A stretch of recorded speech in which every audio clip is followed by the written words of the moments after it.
September 14th, 2002, 8:42 a.m. A group of hikers made a 911 call from a satellite phone near Mineral Creek, Colorado. Their voices were panicked. One of them kept repeating the same phrase, "She's not breathing. She's tied to something. Her eyes are open." The San Juan County Sheriff's Department responded within 45 minutes. They found the body of a young woman submerged beneath a shallow cascade, face up, hands bound with black nylon rope, and a large cinder block resting on her chest. Her eyes were indeed open. There was no ID, no purse, no shoes. The water temperature was 43 degrees Fahrenheit.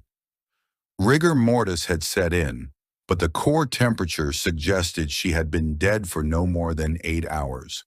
The body was flown to Denver for autopsy.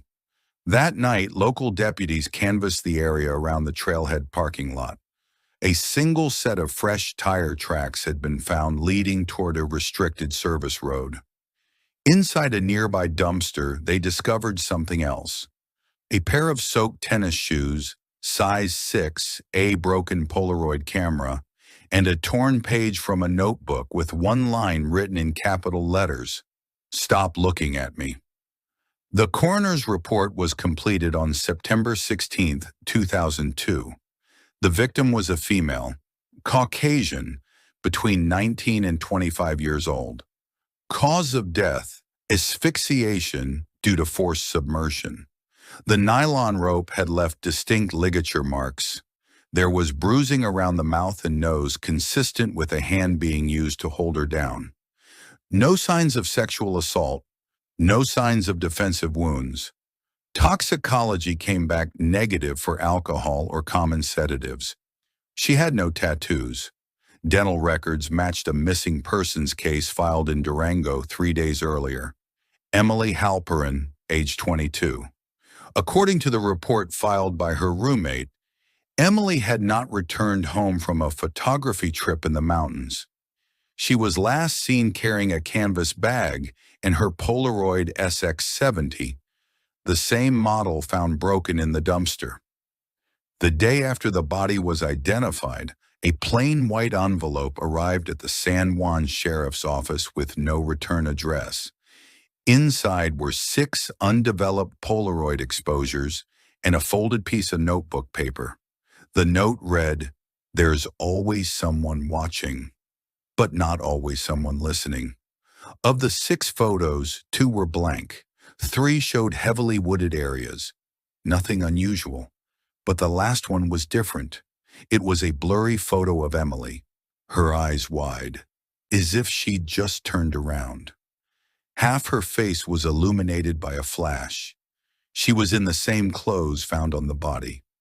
On September 19th, 5 days after the body was found, a Forest Service officer named Lena Morris turned over trail camera footage from a game monitoring post, roughly 0.7 miles from the scene.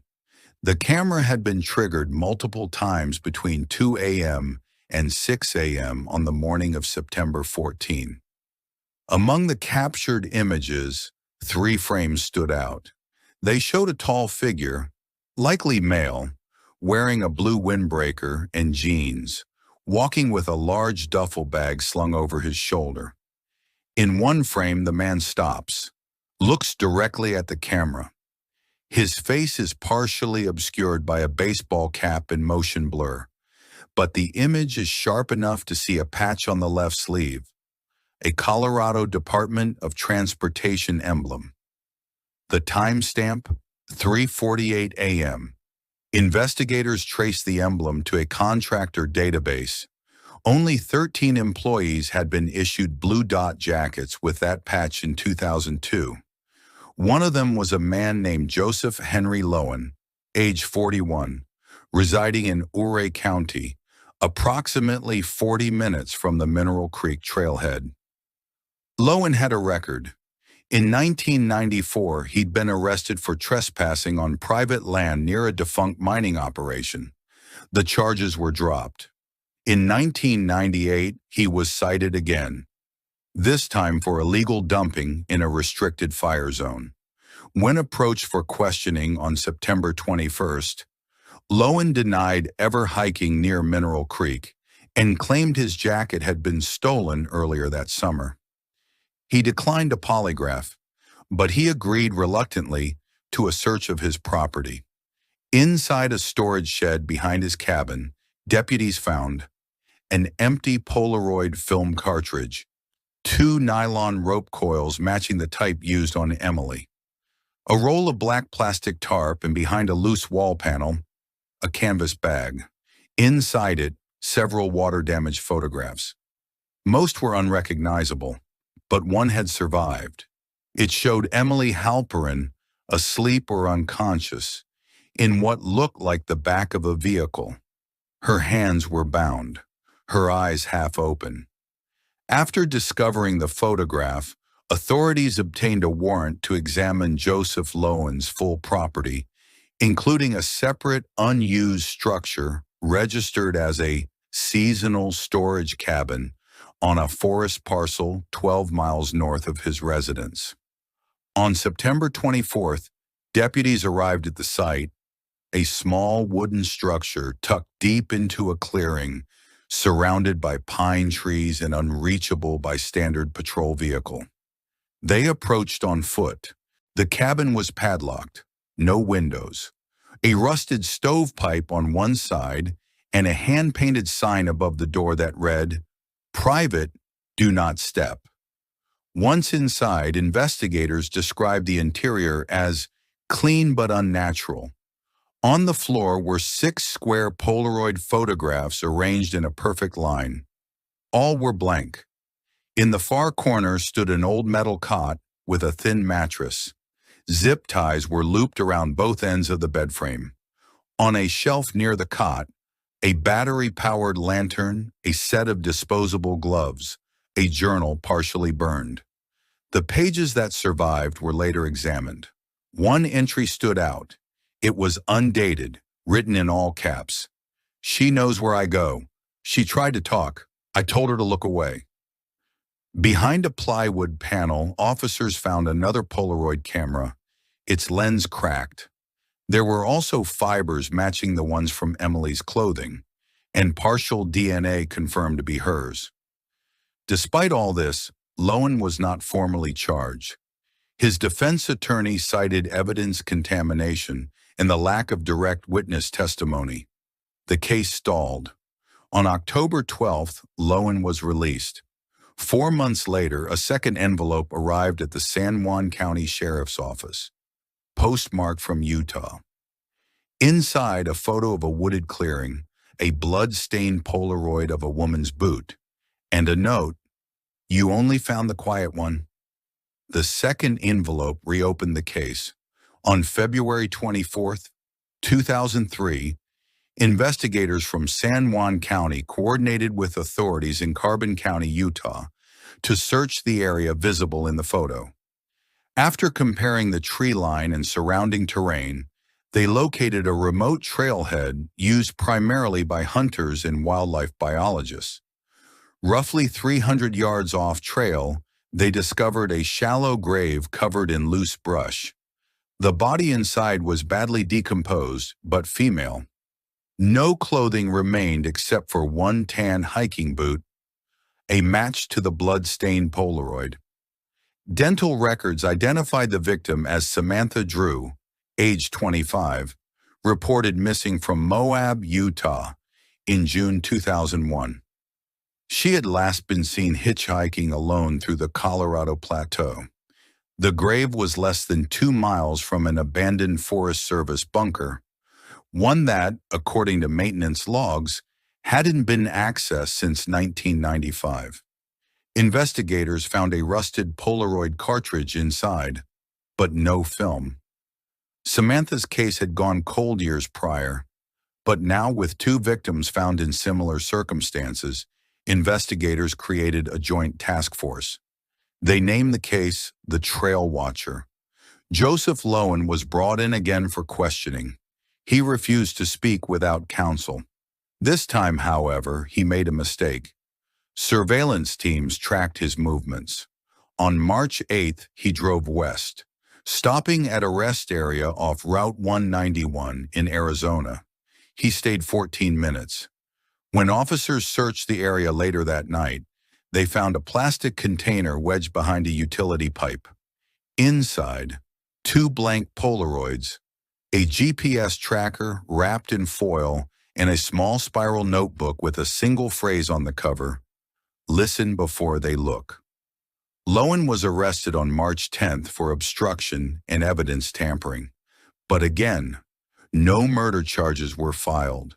There were still no witnesses, no fingerprints. And according to the DA's office, no proof he took the photographs. April 3rd, 2003. A former audio technician named Brad Kelser contacted the task force anonymously.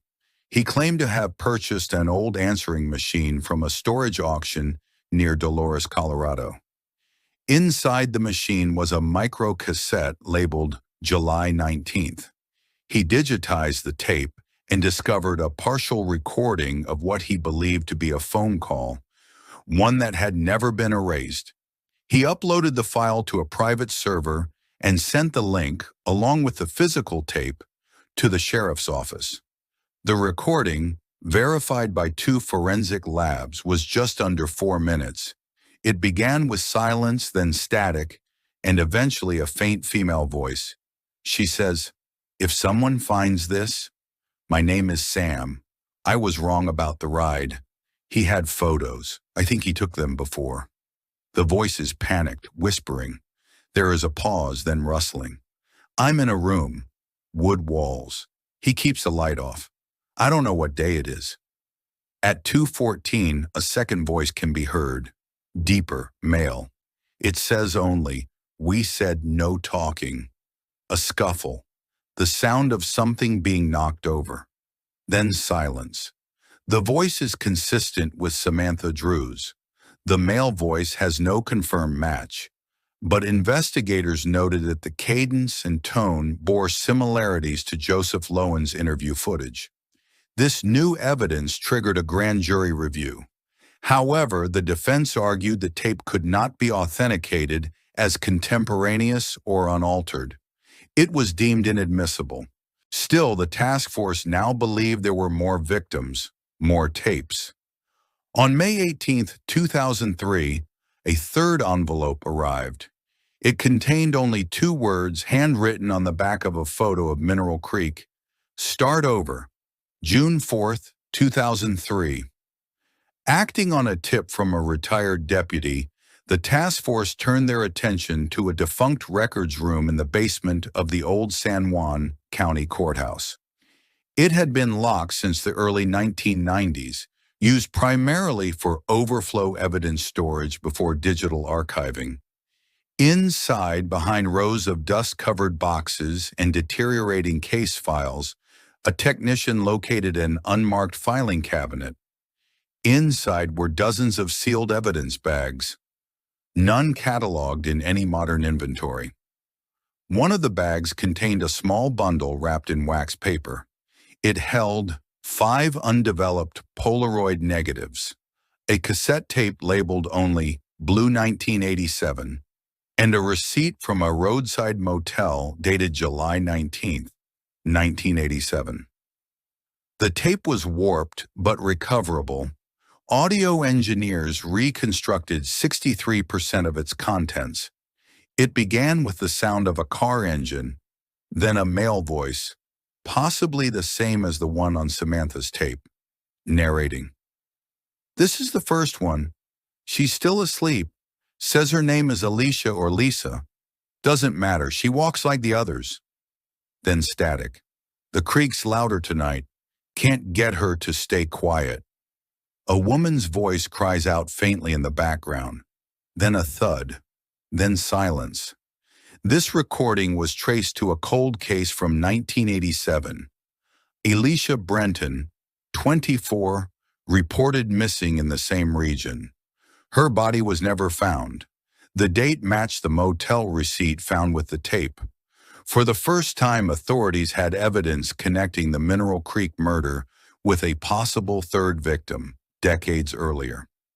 The task force quietly renamed the working case file Serial 191 Trailside Audio. Lowen, still under surveillance, was seen purchasing blank cassettes and envelopes at a local drugstore 2 days after the file was reopened. He would not be seen again. June 6, 2003. Surveillance on Joseph Lowen's residence was broken at 3:12 a.m. Investigators monitoring from an unmarked vehicle reported that all visible lights in the house went out simultaneously, followed by a single audio event: the sound of a car engine idling for several minutes, then cutting off. When deputies entered the home at 4:45 a.m., Lowen was gone. His vehicle was still in the driveway. No signs of forced entry, no packed bags. His wallet and keys were on the kitchen table. In the basement, investigators discovered something unexpected: a wall lined with cassette tapes. Over 40, all numbered. Most were blank. But tape number 27 had a small red mark. That tape was later transcribed.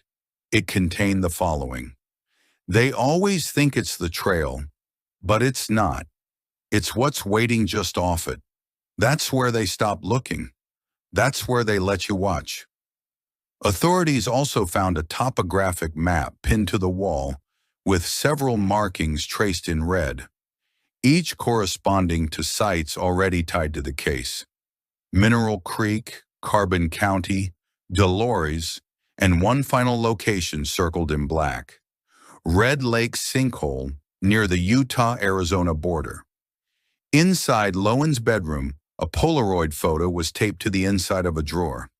It showed a man, possibly Lowen, standing beside a forest sign that read, "No entry beyond this point." The image had been torn in half vertically.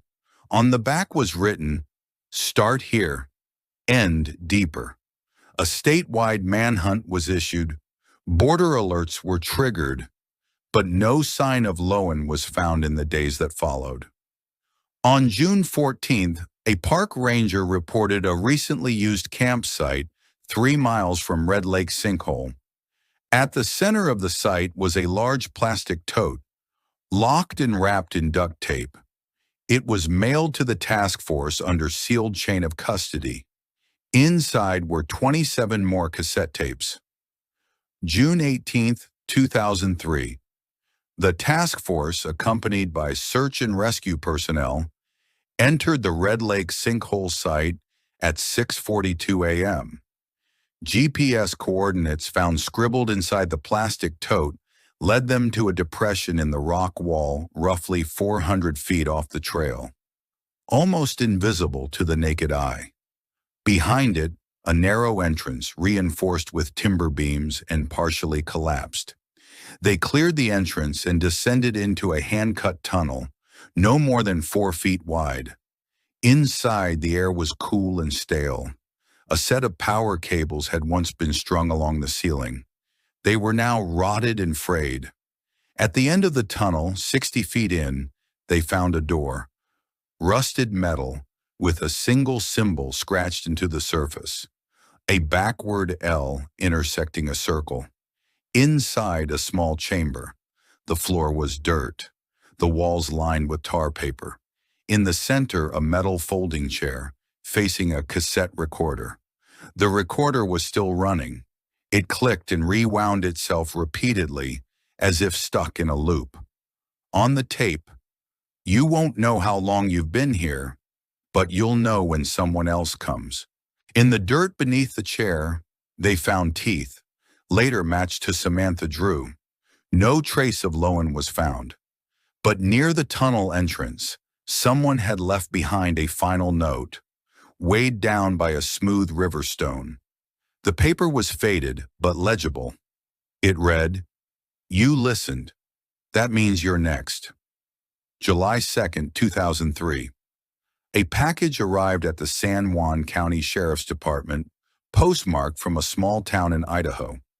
It was unmarked aside from a hand-drawn circle intersected by a backward L inside.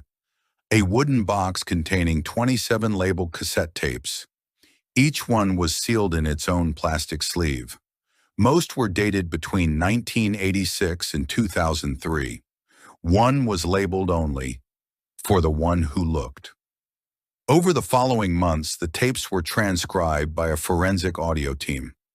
Most were ambient, sounds of cars, footsteps, birds, and water. But at least 6 contained whispered voices, distorted and barely audible. One tape, dated June 2001, included the voice of Samantha Drew. She was heard asking where she was and saying, "He makes me say my name. He says it makes it real." Another, undated, captured a woman crying for nearly 2 hours. At 1:58:33, the crying stops, and a male voice says, "Now listen and stay still." Tape 27, the final one, was different. It featured no victims, just Lowen's voice. "It started before me. I just knew how to keep it quiet. They always come alone, and I always know which ones won't tell." The tape ended with a faint knock, then silence. Joseph Lowen was never found. His official status was changed to missing, presumed dead in 2008. As of today, at least 4 names on the wall remain unidentified. The Mineral Creek case is considered unsolved, but the tapes remain archived. And every year on the anniversary of the discovery, another envelope arrives. Each one marked with the same symbol, each one empty,